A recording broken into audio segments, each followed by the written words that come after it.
Hello again and welcome to another episode of KERB TV. Today we are going to take a trip down memory lane, and instead of my usual co-host Jack Fargo, today we've got Ian. Hello. Ian. Explain who you are. I'm the brand director at KERB, which kind of means doing a little bit of everything. I basically try and make KERB good, so make the food good and talk well to the public and everyone else. And you've been with KERB since 2012, yeah, 7.5 years. 2012. Wow. And looking back at it.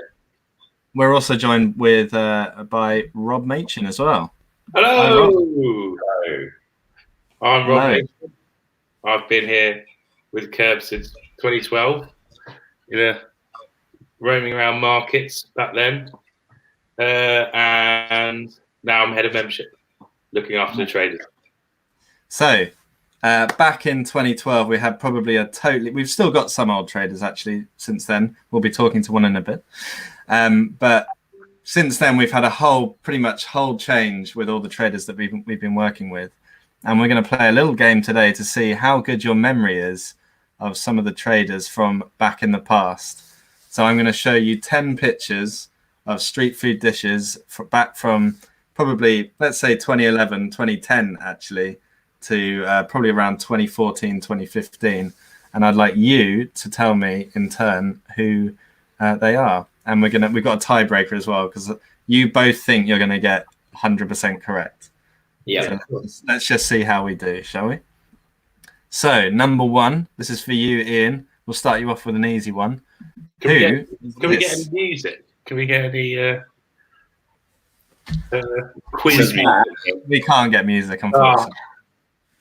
That is a donostia, some sort of blood sausage, fried egg, tapas, princess.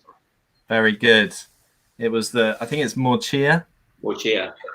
And then a quail's egg. Delicious. Very good. Right. That was a great 1-0 to Ian. Let's go for number two. Another easy one. Rob. That's the Bill or Beak. That is the Bill, I think, but from Bill or Beak. And do you remember what that is? That's the braised duck with the deep fried shallot. It's a nice bit of salad and a nice brioche bun. Vietnamese, I believe, a Vietnamese dressing. Actually, when we first met Bill or Beak, they put raw Scotch bonnets in that, and they gave it to my sister, and she thought she was going to die.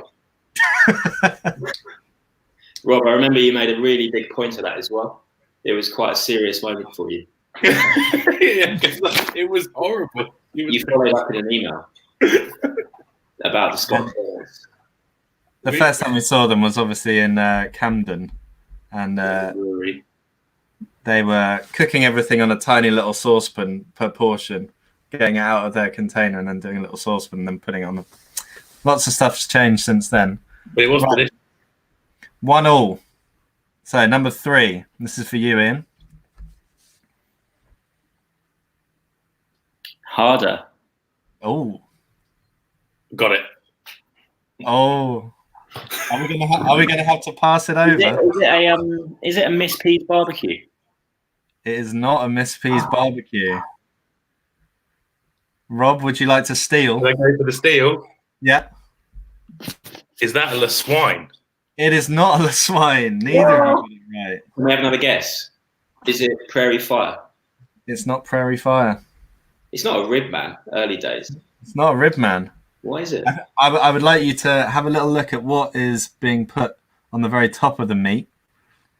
Can you see what that is? There's a little chimichurri. Ah, is it Cristiano? No. That is Kimchi cult. That is a kimchi cult. That is a Oh, God. that is when they did a special torta kimchi. That is hard. That is niche. I told you it was niche. I could have gone niche. More niche? Niche? I don't know. Keep going niche. I like So niche. 1-1. For Rob to take the lead, what is this? Could have got that one. I worked for him. Uh-oh. What on earth is that? I have an idea. Oh. Any clue, Rob? What have we got? Well, something deep fried. Yeah. Yeah. In a box. With what looks to be an Asian floor. Is I'm gonna that have to rush you, Rob. is that ink? I'm ready. Chance to steal from Ian Dodds. No. That is a salt cod fritter by Young Jungle. Oh, unfortunately wrong. It's a salt cod fritter by Vingute. It is Vingute. Yes. Oh, I think it come might be on. their tropical fried chicken. Great trader. Their octopus curry was amazing. Russian food. Never had it before. Seychelles, but close. Was Russian. Right. So we're at 1-1 still. There are two hard ones. And quite an easy one now. That's Missionary Goldie burrito. Very good. That is so easy. Might as well just giving him a McDonald's Big Mac. All right. Okay, maybe a harder one for you, Rob, but there is a clue in the picture. Wow. I know. Wild Game Company. Wild Game Company, yes, correct. They were the YBF winners of 2012. They were. Andy. I love Wild Game. So we're on 2-2 right now. Number 7, Ian. So that's Ribman before he went to rib rolls, right? Yes, spot on. The Holy Fuck sauce, which is slightly different now. Look how luminous. That's the rib man. Look at the colour of that. Obviously, you can buy Ribman sauces online. He's making sauces to send out via post pretty much every day right now because he's so busy. Be careful with them. Be careful, yeah. So we're on 3-2. Rob, who's that? Healthy Yummies. Healthy Yummies, yes. Street food dishes I've ever eaten. I love that thing. Just to queue up and get it, flambéed, loads of flame before I ever learn anything about health and safety. So that is Healthy Yummies hand dive scallop on a bed of celeriac puree with bacon on top. Yeah, one of the iconic dishes back in 2020. Sea veg. Okay. Her Healthy Yummies. Fabric.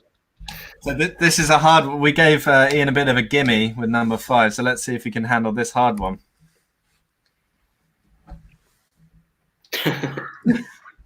That cabbage. That is a tongue-in-cheek Christmas special. With cotechino, which is the Italian, obviously, Christmas dish, right? Christmas sausage. Should we just bring in Cristiano to see whether or not that's correct? Is that correct, Chris? He's on mute. I don't remember. Yeah, possibly. He does so many things. So this is it might be possible. From the bread and underneath, yeah, it could be. Chris, tell me about that cabbage. What's going on there? I'm sorry to disappoint you. It's not Chris. What? No.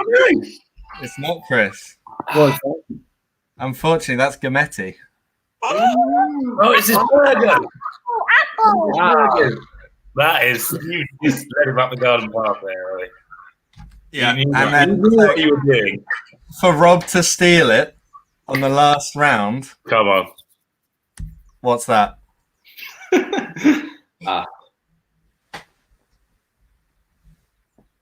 that Division 194? I'll take it. Ian, do you want to steal? It's a spit and roast buttermilk fried chicken bat. Oh, The spit and roast buttermilk fried chicken bat. Oh, Also called the BAP. the Bat. Famously, the bat.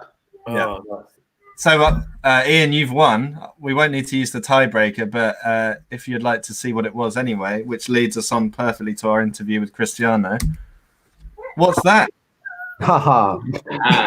That is an ox tongue. For the beginning of Cristiano's business, right? Polenta and ox tongue skewers. yeah, tongue and cheek. Spot on. Where was that, Chris? I don't know. Well, it is.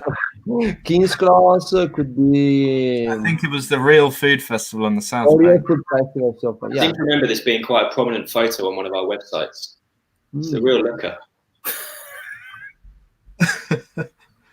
So that was back in 2010, I think. And I've got a clip right now from a Guardian article, the Guardian video that they did back then. Where once there were only a few dismal burger vans, now the streets of Britain are becoming filled with gourmet trucks selling food from all over the world. Is this just a passing fad which is going to die out when the young owners find out what hard work it really is? Or is it a real change to the way we're beginning to eat? So that was back in 2010. Is it a passing fad? We've outlasted One Direction, which started the same year. So we're still here. So that's good. Let's see this year. I never really took off though. We have to admit that. It was a brave decision, Cristiano. But yeah, I don't know anyone who really likes it. Also, from that news report, we have an amazing video of Petra eating jellied eels and trying to hide her obvious disdain for how disgusting they are. You tuck.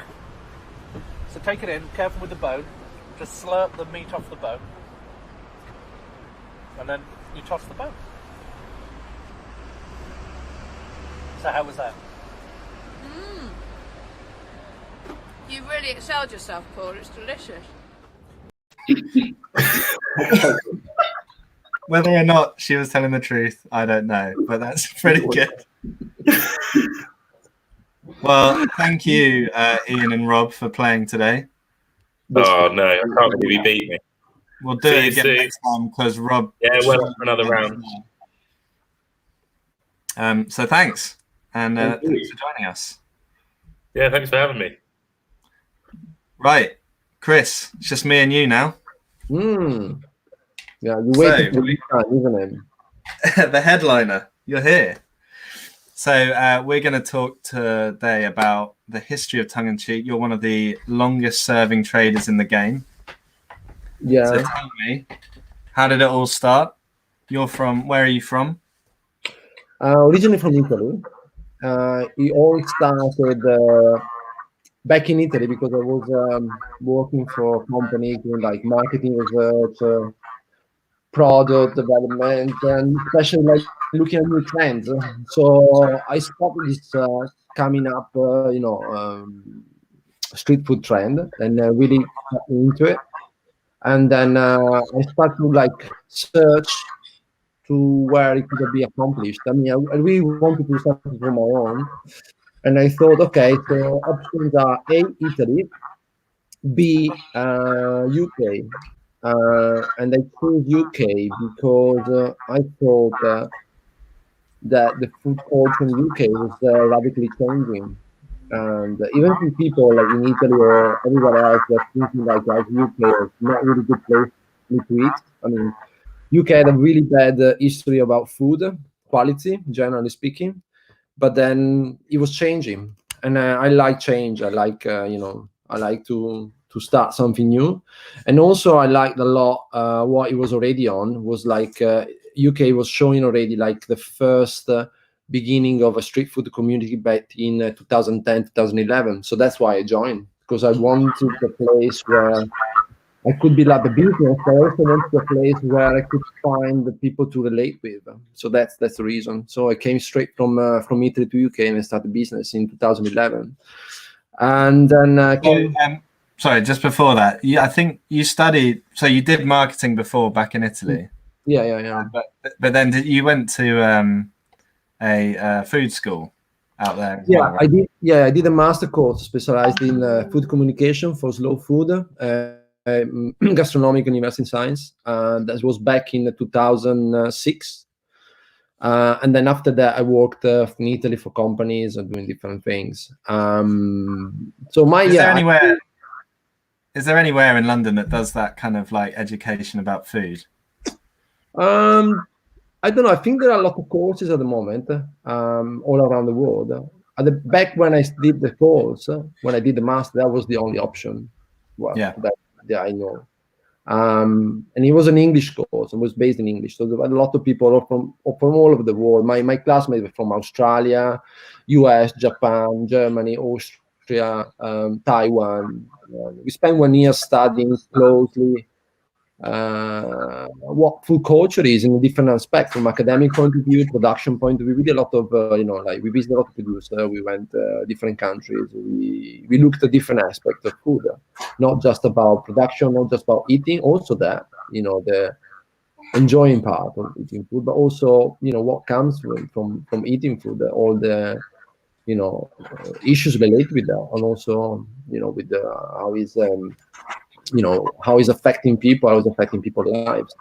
Yeah. So that was back in 2006, and then after that, as I say, I worked for different companies, and then when I came across the street food world, I really got into it because I thought it was something completely different. I mean, street food exists in every city, in every country from back in the centuries, like from 200, 300, 400. I mean, from where people are here, because I'm sure like in like 500 years ago, there was someone, cooking something on the street and, selling it to make some money out of it.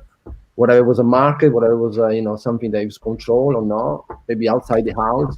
That's how it's happening like everywhere else. Like if you go to India, if you go to, Morocco or whatever, you find a lot of places, a lot of, street food, I would say like people that don't really, they just use as a, use food to survive and to provide also like a form of sustain for the people.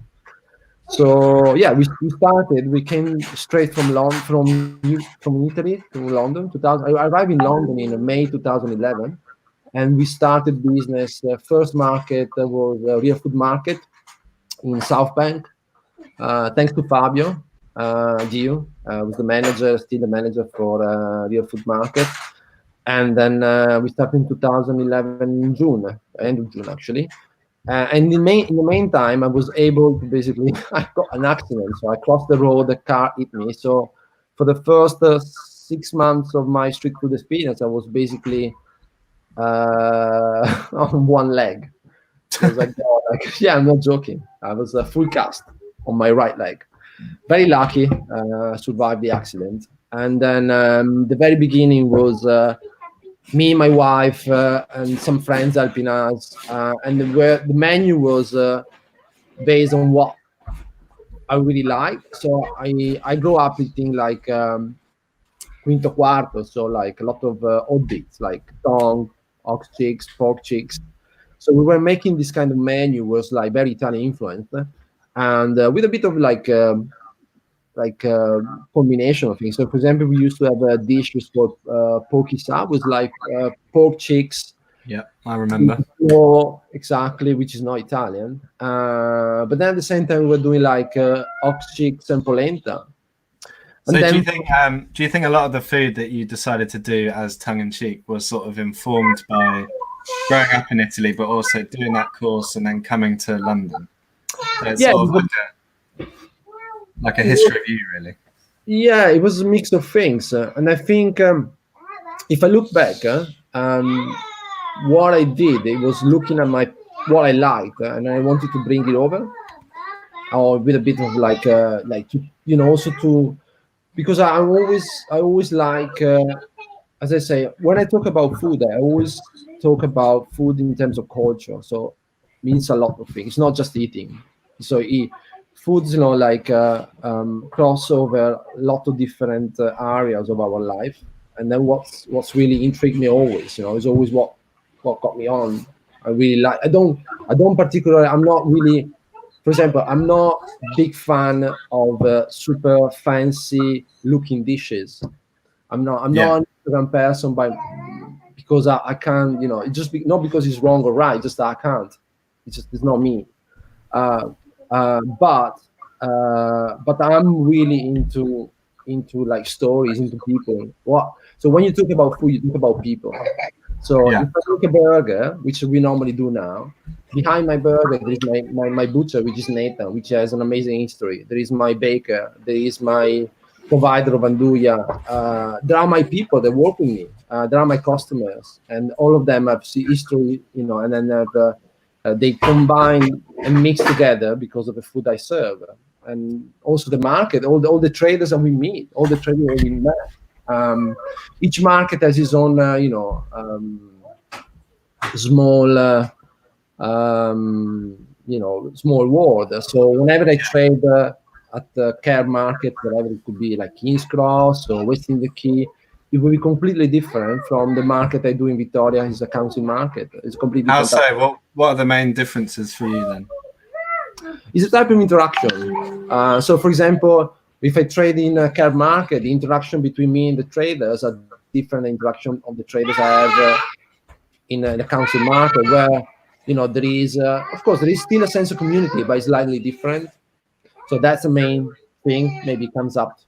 And then, customers are different, but that's not a problem. I mean, I would say maybe the community of trader makes the difference in each market. So each market, as first represent a community of traders, and with them we build something that we take it to the public.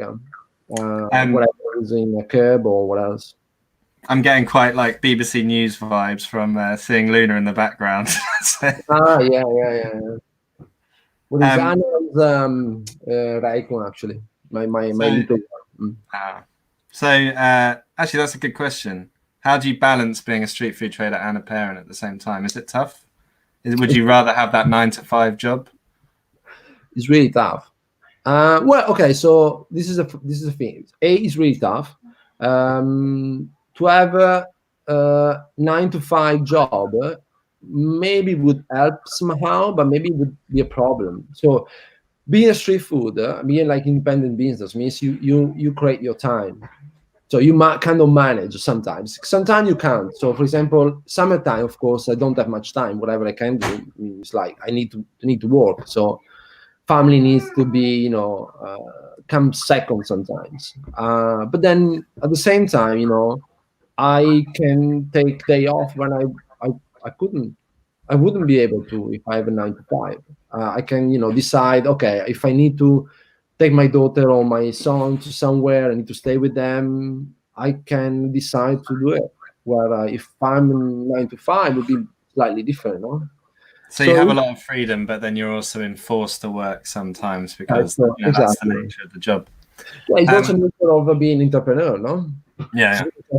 It's just any person that owns his company or works for his company is, you dedicate a lot of time, so it doesn't matter.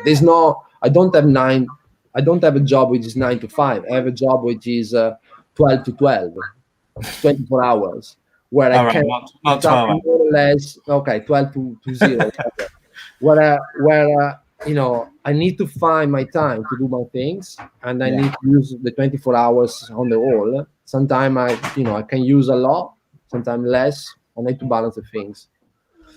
So what's on the menu right now? What are you serving? You're in Camden, and you're also doing markets, and you've still got what's your regular like hero dishes that people come and see? Okay, so if we would be open, we would be like 7 days a week in Camden, then we'd be 4 days a week in Victoria, Stratton Grand Market, and then maybe once a month Gherkin, then private events. So my menu changed a lot in the years. So I started with ox tongue, ox chicks, pork chicks, and then we arrived to. We arrive to the point that we started to make what is our main selling point now, which is Heartbreaker Burger, which is a 50% oxide, 50% beef, which is a burger that actually came from a meeting between me and Nathan on a particular event, which was Quinto Quarto awful event organized by Jalil, and they asked me to provide a dish with oxide, and then I came up with a burger basically because I like oxide, and I didn't want just to slice and cook it on the grill. I just wanted to use it in a different way. That how the Heartbreaker came out, and we normally That's quite interesting because I think a lot of traders come up with their like dish that they eventually get known for sort of by accident, or like someone asks them to do something, they're like, I don't know, I can just chuck this together.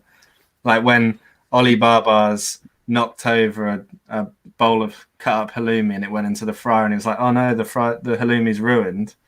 Turned out it was halloumi fries. That's not actually what happened, but yeah. but it's interesting that your like main dish that you've known for was just something that someone asked you to do, and now you're like, oh great, this is it. This is the best one. Yeah, exactly how it happened. And so we normally serve we serve heartbreaker burgers, which is our main dish. Then on the side at the moment we do steak and fries. Sometimes we do a Philly cheesesteak with our take, which is very Italian, so it's not very close to whatever you can eat in Philadelphia, but it's something I really like, for example. And then what else we do? That's it. It's the main thing. On the heartbreaker burger, we have different variations. So we have cheeseburger, then we have one burger in particular which I really like is picante, which is also the burger we used we took to the competition of as a burger. What's the word? Burger bash. Burger, yes. Yeah. And then so this is the main dishes, and then very interesting. We've been trading for many years. So starting 2011, and we adapt our menu. We change our menu, adapting our menu to circumstances, also because of likes, but also something that I really realized is the beginning I started my street food business with something I really liked, so with food I really want to sell, but then it turned up that it was not accepted by the market. So that's also talking about the history of like a company or like a project. Sometimes what I didn't was not. Even if I was coming out from a marketing research history, I didn't apply that to my business. I started as a poor heart, to be honest. Yeah.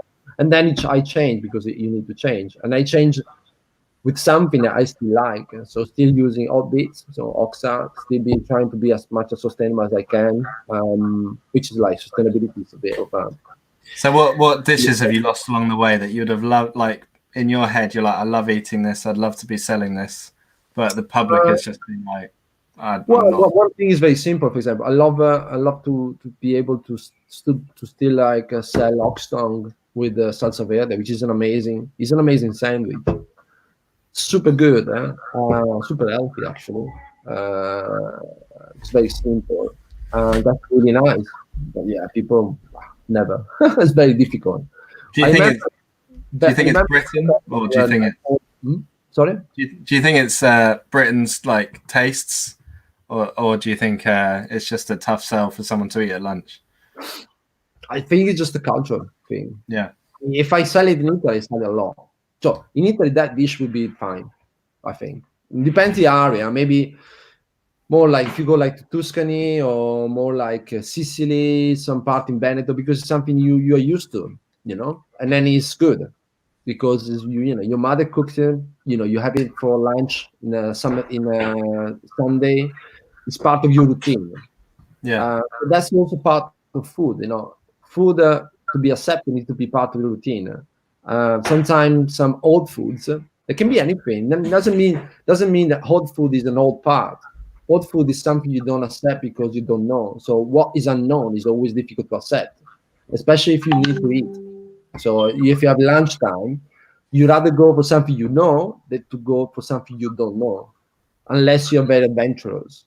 I didn't get to have it, but I always wanted to eat. Is it lampredotto? Oh, that's amazing! One of my favorite dishes in Tuscany, Florence. Yeah. Super good. I mean, so basically lampredotto, just to make it clear, is the third stomach of the animal, which is bovines, so like cows, have 3 stomachs. So the third one, which is a very similar to tripe in the shape, he has a lot of folds, and you need to cook it for a very long time, and then you slice it, and then you serve it with bread. That's it. And the story. Do you think you could put that on in London? The gherkin? You can't even buy that. Oh, right. Because, yeah, no, you can't, because by law, when the abattoir kills the animal, that part goes thrown away. It's not accepted. You cannot really? sell it. Yeah. It's not. I'm sure you can have it. I mean, if you talk with someone, you might get it, but it's not a part you should be able to sell. I bet if you spoke to Well, Nathan, no, he could yeah. source you some. In Italy, it's different, yeah. But every country is different, and there are good things and good bad things of each country. For example, in Italy, KERB or all our street food industry would not exist because there are so many constringent. There are so many problems with laws and Like the rules and regulations are too regulation. Yeah, impossible. Any market that KERB's running now, it would be basically impossible in Italy. It would be basically impossible. I can't think about any place would work because the rules and regulations are so tough. Yeah. So you see, balance. Prefer London then, for many ways. I think he gave. I think UK is been much more like forward in terms of street food culture than anywhere other country in Europe. That's for sure. And I think street food brought a lot of good things into food culture in UK and London itself. That's definitely sure about it. That's what I love. That's what I love about it. Now, basically, at the moment, I'm talking to myself because I lost Ollie. So basically, I can't hear Lolly. So basically, it's me and you. I don't know. Hello. Sorry. My internet went. I'm back in the room. Fine. I don't know. I've been chatting to myself or chatting to people that maybe got bored. I imagine you filled the air perfectly. I can't. I think about you. So thank you, Chris. Thanks for talking with us today. When we're all back from this isolation, where can people find you? Still at Stratton Grand Market in Victoria, KERB, wherever there is a possibility. So like Gherkin or other markets. And then possibly some amazing parties just with KERB and everyone after this finished. Can you imagine, like, make a massive street food party where everyone gets super happy, eat, get together, finally hug each other, sneezing each other like shoo, like this. Nice. And then we will have to go back into quarantine again. Come on. Don't be that. If you want to support Cristiano, you can go to the kerbfood.store website and you can buy a voucher for Tongue in Cheek. We'll go straight to Cristiano and he'll support him whilst he's sitting at home with his kids. Okay. Thank you for watching. See you tomorrow.